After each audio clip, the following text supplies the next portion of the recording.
The crisp October morning in Chicago drew an unforeseen crowd to the Riverside estate sale.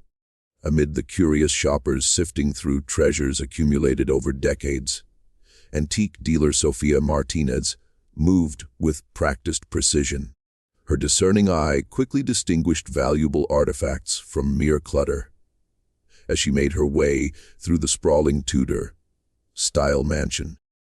For nearly a century, the Williamson family had called this house home, until the last remaining heir, elderly Margaret Williamson, passed without any direct descendants.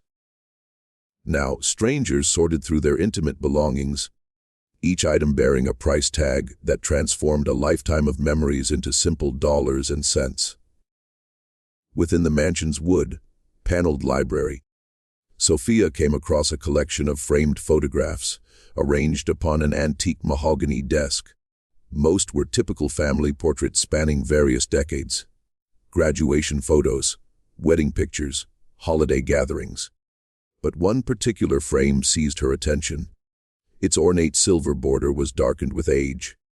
The photograph, clearly dating from the 1920s, based on clothing and photographic style, depicted a young couple posed in what seemed to be their living room. The man wore a three-piece suit adorned with a pocket watch chain, his hair slicked back in the fashion of the era. The woman, dressed in a drop-waist garment typical of the flapper period, sat gracefully at his side, a gentle smile playing upon her lips. Between them, held in the woman's arms, rested an infant no more than 6 months old. The baby wore an elaborate christening gown of delicate white lace, the kind that affluent families commissioned for significant occasions. At first impression, the portrait embodied the prosperity and joy of the Roaring Twenties. A thriving couple with their cherished child, posed within their comfortable home. The lighting suggested a professional session rather than an informal family snapshot. However, as Sophia scrutinized the photograph more closely, something about the baby's expression caused her to hesitate.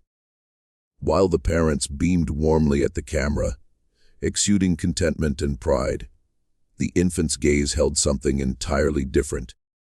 Even at such a tender age, there was a discernible intensity in that tiny face. Not the vacant, innocent stare typical of babies, but something that appeared almost aware, almost fearful. Sophia bought the photograph for $25, unable to shake the sensation that those small eyes were attempting to convey something crucial. Back at her antique shop in Lincoln Park, Sophia carefully extracted the photograph from its frame to inspect it more thoroughly. Her years of experience had taught her that the most valuable information about old photographs frequently lay concealed on the reverse side. Photographers' stamps, dates, names, or notations that offered essential context.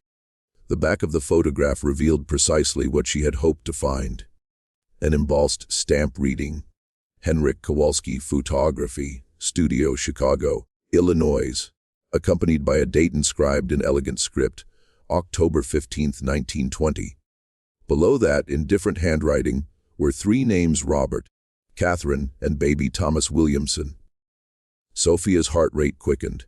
She recognized the Kowalski name.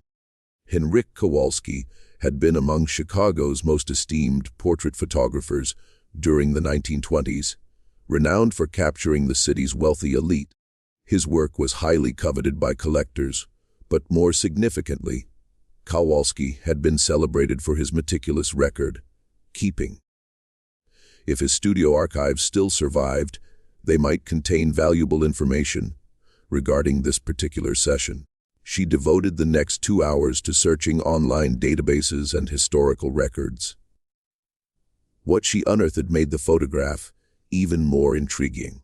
Robert Williamson had been a prosperous banker in 1920, part of Chicago's financial upper class. Catherine Williamson, Nene Hartford, came from old money. Her family had amassed their fortune through railroad investments during the late 1800s. But it was the information about baby Thomas that stopped Sophia cold. according to a Chicago Tribune obituary she found in newspaper archives. Thomas Williamson had died in November 1920, merely 1 month after this photograph was taken. The cause of death was recorded as sudden infant death syndrome, though the medical understanding of SIDS in 1920 was rudimentary at best. Sophia gazed at the photograph once more, focusing on the baby's eyes. Now that she knew Thomas would be deceased within weeks of this portrait being taken, his expression seemed even more unsettling. Was it conceivable that, in that mysterious manner that sometimes occurs with old photographs, the camera had captured something beyond human perception? She reached for her phone to call Dr. Elizabeth Chen, a photography historian at Northwestern University who specialized in early 20th century portraiture. If anyone could assist her in understanding the technical aspects of what she was observing, it would be Dr. Chen. "I have a 1920 Kowalski portrait that's unusual," Sophia explained. "The baby's expression doesn't match the parent's mood at all. It's almost as if the child is seeing something the adults cannot." "Bring it in tomorrow morning," Dr. Chen replied, her voice immediately intrigued. Kowalski was known for capturing things other photographers missed. His portraits often revealed more than his subjects intended to show. Elizabeth Chen's office at Northwestern University resembled a museum of photographic history. Vintage cameras from various eras lined the shelves, and the walls displayed examples of significant portrait photography spanning nearly 2 centuries. When Sophia arrived the following morning, Dr. Chen was already preparing her examination equipment. "Henryk Kowalski," Dr. Chen mused as she carefully positioned the photograph under her specialized lighting. He was a fascinating figure in Chicago's photography scene. Immigrated from Poland in 1910, built a reputation for portraits that seemed to capture people's inner essence, rather than just their appearance. Through her magnifying equipment, Dr. Chen studied every detail of the image. The technical quality is exceptional, even by Kowalski's standards. Look at the depth of field, the way he's captured the texture of the mother's dress, the intricate details of the baby's christening gown. Sophia watched as Dr. Chen focused intently on the baby's face. What's unusual about the infant's expression? Several things. First, babies this young, probably 4 to 6 months old, typically have very limited facial expressions. They might smile reflexively, cry, or sleep. But this child appears to be focusing on something specific outside the camera's range. Dr. Chen adjusted her equipment for a clearer view. Look at the direction of his gaze. He's not looking at his parents, nor at the photographer, but toward something to the left of the camera setup. Could it have been a sound that caught his attention? Possibly, but notice his facial expression. This isn't curiosity or a startled response. If I had to describe it, I'd say it looks like worriness, even fear. Dr. Chen continued her examination, paying particular attention to the lighting and shadows in the photograph. There's something else interesting here. Kowalski was famous for his use of natural light. But in this portrait, there are multiple light sources. See these shadow patterns. They suggest there was strong lighting coming from that same direction the baby is looking toward. What kind of lighting? Hard to say definitively. But it's not consistent with the soft natural light Kowalski typically preferred. It's almost as if something bright, perhaps reflected light or an additional lamp, was positioned in that area during the shoot. Dr. Chen leaned back in her chair, removing her glasses in a gesture Sophia was beginning to recognize as significant. Sophia, in my experience, when babies this young show such a specific focused expression, they're usually reacting to something immediate in their environment. The question is, what was in that room that we can't see in the photograph? The baby died a month later. Sophia revealed quietly. Sudden infant death syndrome. According to the records, Dr. Chen's expression grew more serious. That changes things. In 1920, SIDS wasn't well understood, and many infant deaths that might have had other causes were attributed to it. Combined with this child's expression, she paused, studying the photograph again. I think we need to research this family more thoroughly. Sophia spent the following days immersed in research at the Chicago History Museum. The Williamson family records painted a picture of typical wealthy Chicagoans of the 1920s. Charity events, business dealings, society page mentions. But as she dug deeper into newspaper archives and public records, a more complex story began to emerge. Robert Williamson, she discovered, had not been merely a banker. He had been involved in several controversial financial deals during 1919 and 1920, including investments that were later investigated for fraud. While never formally charged, his name had appeared in connection with schemes that had cost several families their life savings. More troubling were the personal details she uncovered. Catherine Williamson had been hospitalized twice during 1920 for what medical records euphemistically called nervous exhaustion, a common diagnosis for women suffering from what would now be recognized as severe depression or anxiety. But it was a small item in the Chicago Tribune Society section from November 1920 that made Sophia's blood run cold. Following the tragic loss of their infant son Thomas, Mr. and Mrs. Robert Williamson have announced their intention to travel abroad indefinitely. Mrs. Williamson's physician has recommended a change of climate for her health. Sophia found more clues in the Cook County property records. The Williamsons had sold their house on North Lakeshore Drive in December 1920, just 2 months after the portrait was taken and 1 month after baby Thomas's death. The sale was handled quickly and quietly, with the house selling for significantly less than its assessed value. At the Chicago Public Library's genealogy section, Sophia discovered something even more disturbing. Thomas Williamson had not been the couple's first child to die young. Catherine had given birth to a daughter, Mary, in 1918. According to the death certificate, Mary had died at 8 months old, also attributed to sudden infant death syndrome. 2 babies, both dead before their first birthdays. Both deaths attributed to the same mysterious cause that doctors in 1920 barely understood. Sophia stared at the photograph again, focusing on baby Thomas's worried expression. Had this child somehow sensed that he was in danger? Her research led her to one more crucial discovery. The Williamsons' house on North Lakeshore Drive was still standing. It had been converted into luxury condominiums in the 1980s. But the building's original structure remained largely intact. The current owner of what had been the Williamsons' unit was Dr. Amanda Foster, a pediatrician who had purchased the condo specifically because of its historical significance.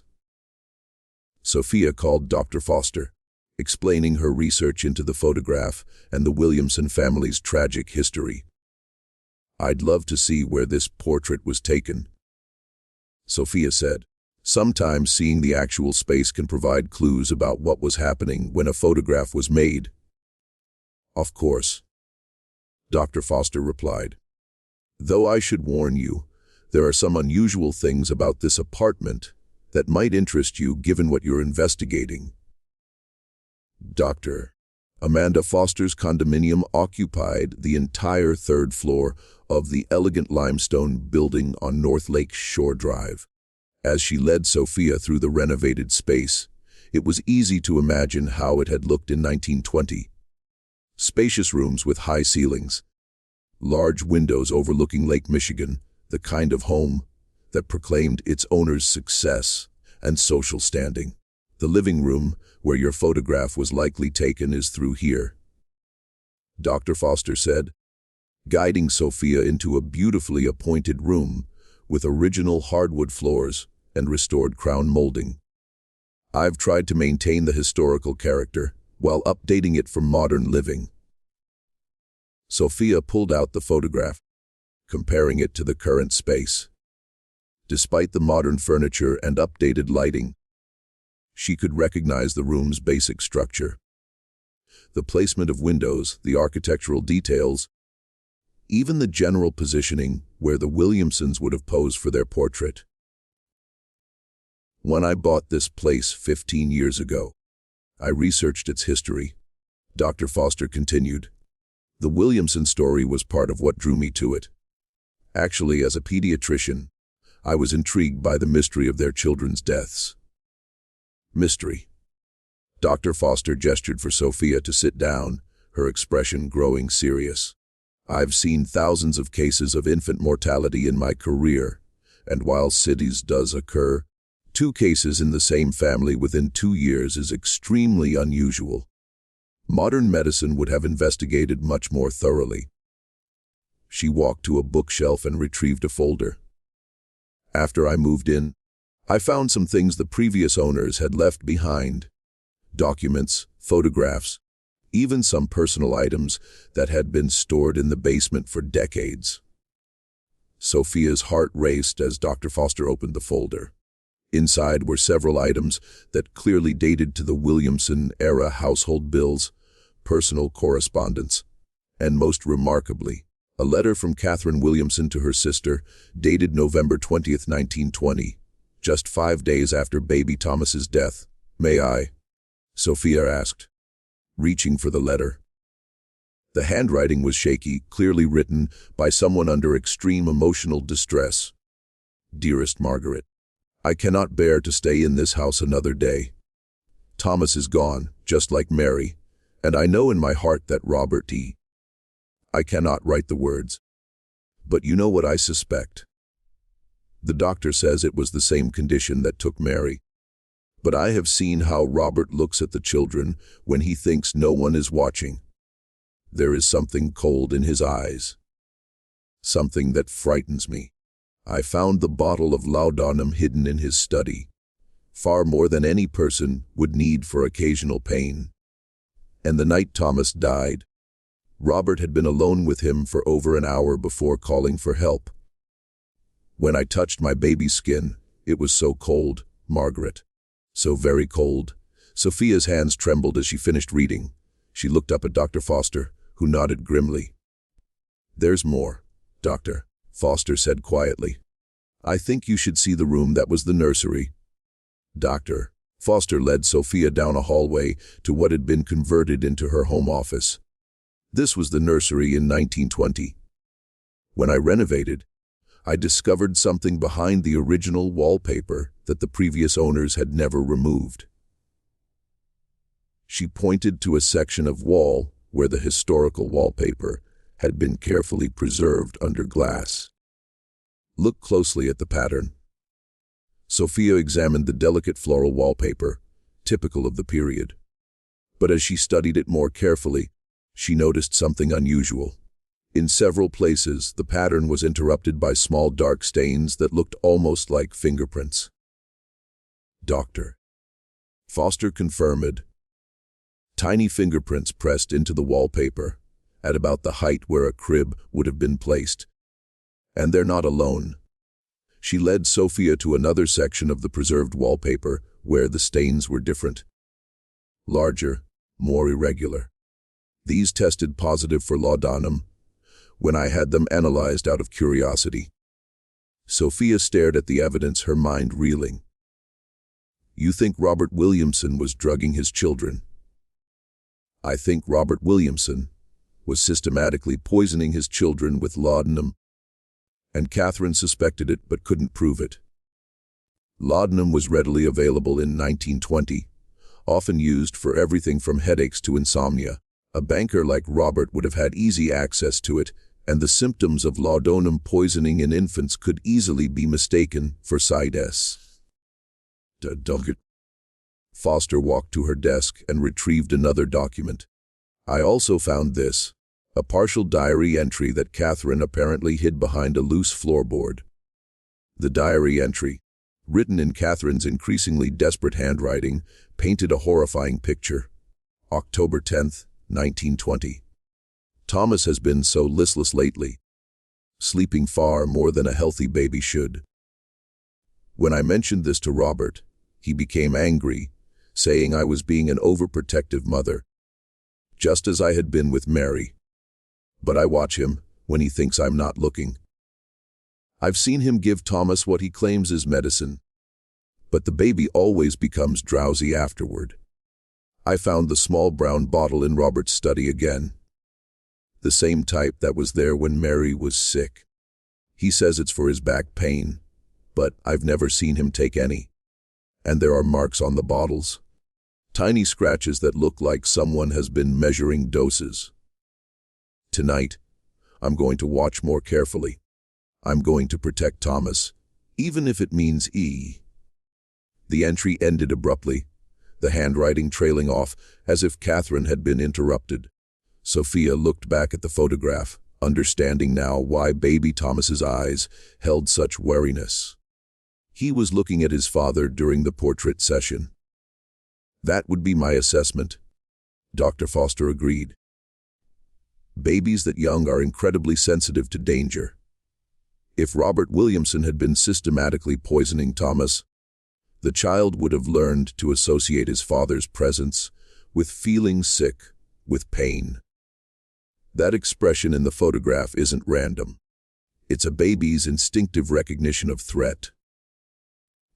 Armed with this new understanding, Sophia returned to her research with renewed urgency. She needed to find Henryk Kowalski's studio records, hoping they might contain additional details about the portrait session that could confirm their suspicions. After several phone calls and emails, she discovered that Kowalski's archives had been donated to the Chicago Photography Archives at Columbia College after his death in 1965. The archivist, Dr. Marcus Webb, agreed to meet with Sophia to examine any records related to the Williamson portrait. Kowalski was incredibly detailed in his record-keeping, Dr. Webb explained as they descended into the climate-controlled basement where the archives were stored. He documented not just the technical aspects of each shoot, but often included personal observations about his subjects. They located the 1920 ledger, and Dr. Webb carefully turned to the October entries. There, in Kowalski's precise handwriting, was the entry for October 15, 1920, Mr. and Mrs. Robert Williamson with infant son Thomas. Commissioned formal family portrait for holiday cards. Payment $50 in advance. Technical notes. Natural lighting from east windows supplemented with reflector. Mrs. Williamson very nervous throughout session, frequently checking on baby. Mr. Williamson impatient, wanted to complete session quickly. Personal observations, unusual family dynamic. Baby appeared distressed whenever father approached. Mrs. W. very protective. Would not allow husband to hold child during poses. Infant healthy, appearing but seemed unusually alert, shocked, wary for age. Recommended they reschedule when baby more settled, but Mr. W. insisted on proceeding.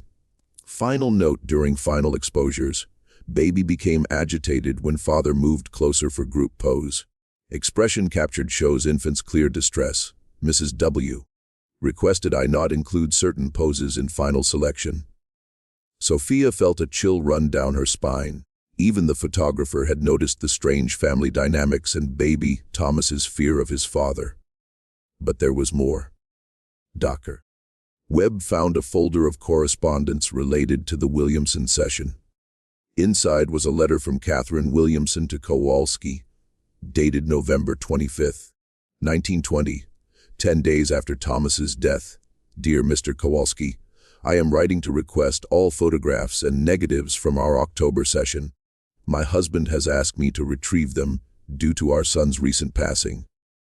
However, I must ask you a personal favor. If you observed anything unusual during our session, anything that concerned you about my family's welfare, please document it and keep those records safe. I fear there may come a time when such observations become important. I am enclosing payment for an additional set of prints to be held in your personal files. Please do not mention this to my husband. Sincerely, Mrs. Catherine Williamson. P.S. My baby's eyes in that final photograph. You captured something important. Please preserve it. Sophia realized that what she had uncovered was potentially evidence of century-old murders.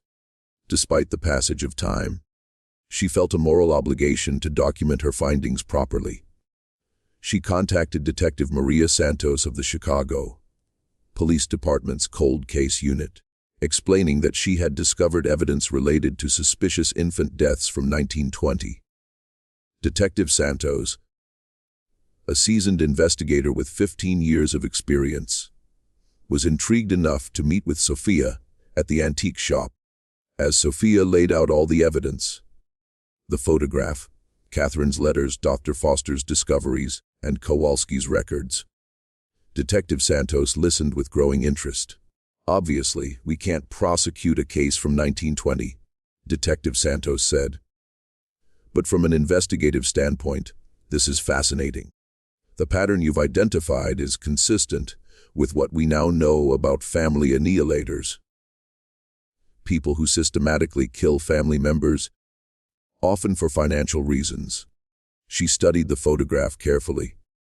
Infanticide cases from that era were rarely investigated thoroughly, especially when the perpetrator was a wealthy, respected member of the community, and laudanum poisoning would have been almost impossible to detect with 1920s medical knowledge. Detective Santos pulled out her laptop and began searching modern databases. Let me see what I can find about Robert Williamson's later life.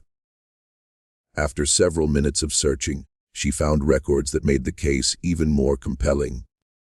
Robert Williamson remarried in 1925 to a wealthy widow named Helen Morrison. She had 2 young children from her previous marriage, a son and a daughter. Sophia's heart sank, sensing what was coming next. Both children died within 2 years of the marriage. The son in 1926, age 6, attributed to pneumonia. The daughter in 1927, age 4, from what was called wasting sickness.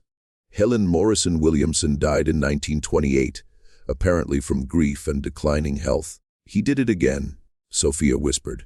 It certainly appears that way. By 1930, Robert Williamson had inherited substantial wealth from his second wife and had moved to California, where he lived comfortably until his death in 1954.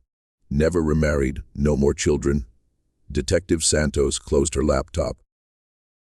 What you've uncovered here is evidence of a serial killer who used his social position and the medical limitations of his era to murder multiple family members, probably for financial gain. Robert Williamson eliminated his own children and stepchildren and likely contributed to his wife's deaths through psychological abuse. She looked at the photograph again, focusing on baby Thomas's fearful expression. This child knew he was in danger. Somehow that camera captured his recognition of a threat that the adults around him either couldn't see or chose to ignore. As word of Sophia's discovery spread through academic and historical circles, she received an unexpected phone call from Dr. Patricia Williamson, a retired psychiatrist living in Portland, Oregon. Dr. Williamson explained that she was the great-niece of Catherine Williamson and had been researching her family's history for years. I've been trying to understand what happened to Catherine after she left Chicago in 1920, Dr. Williamson said. Your research may have finally provided the answers I've been looking for. They arranged to meet when Dr. Williamson flew to Chicago the following week. She brought with her a collection of family documents that had been passed down through Catherine's sister's family. Items that Catherine had sent to her sister Margaret over the years. The most significant discovery was Catherine's complete diary, which she had apparently mailed to Margaret in pieces between 1920 and 1925. The complete diary told a harrowing story of a woman who had slowly realized that her husband was a murderer, but had been trapped by the social and legal constraints of her era. The entry for October 15th, 1920, the day of the portrait session, was particularly revealing. Today we had our photograph taken. I insisted that Thomas be included, though Robert was reluctant. He said the baby would spoil the formal nature of the portrait. But I wanted a record of our family while Thomas is still with us. I have such fears about his health lately. During the session, I watched Robert's face when he looked at Thomas. The same expression I remember from when Mary was sick. A kind of cold calculation, as if he were studying a problem to be solved rather than looking at his own child. The photographer, Mr. Kowalski, was very kind and patient. He seemed to notice that Thomas became upset whenever Robert came near. When I asked him to take several poses with just Thomas and myself, Robert became angry, but Mr. Kowalski supported my request. I pray that Thomas will grow stronger, but I fear that Robert sees our children as obstacles to something he wants more. I found papers in his study related to life insurance policies, and there are financial documents I don't understand. Sometimes I catch him looking at me with the same cold expression he gives the children. The diary continued through the weeks following Thomas's death, documenting Catherine's growing certainty that Robert had murdered their son, November 20th, 1920. I confronted Robert tonight about the laudanum. He became furious, saying I was having another one of my nervous episodes. But I showed him the bottle I found, the one with the residue that smells so sweet and sickly. He claimed it was old medicine left over from when the doctor treated my headaches. But I know he's lying. I cannot stay in this house. I cannot pretend to grieve with the man who killed my babies. Tomorrow, I will take what money I can access and go to Margaret. Robert can have his wealth and his reputation. I only want to be free of him before he decides that I too have become an obstacle. 6 months after Sophia's initial discovery, the Williamson case had become a subject of academic study and historical fascination. The portrait that had seemed so innocuous at first glance was now recognized as one of the most significant pieces of criminal evidence from the early 20th century. Dr. Chen organized a symposium at Northwestern University titled Photography as Historical Evidence: The Case of the 1920 Williamson Portrait. Scholars from across the country attended to examine how modern investigative techniques could reveal truths hidden in historical photographs. Sophia stood before an audience of historians, criminologists, and photography experts. The enlarged portrait displayed prominently behind her. Baby Thomas's fearful eyes seemed to watch over the proceedings, finally receiving the attention and understanding he had been denied in life. This photograph teaches us that truth has a way of preserving itself, even when powerful people try to bury it. Sophia concluded her presentation. Baby Thomas Williamson couldn't speak, couldn't testify, couldn't protect himself. But his eyes told a story that survived for over a century, waiting for someone to recognize what they were seeing. In the audience, Dr. Patricia Williamson wiped away tears. After the presentation, she approached Sophia with one final piece of Catherine's story. Catherine lived until 1965, she said quietly. She never remarried, never had more children. She spent her life working with organizations that helped abused women and children, though she never spoke publicly about her own experience.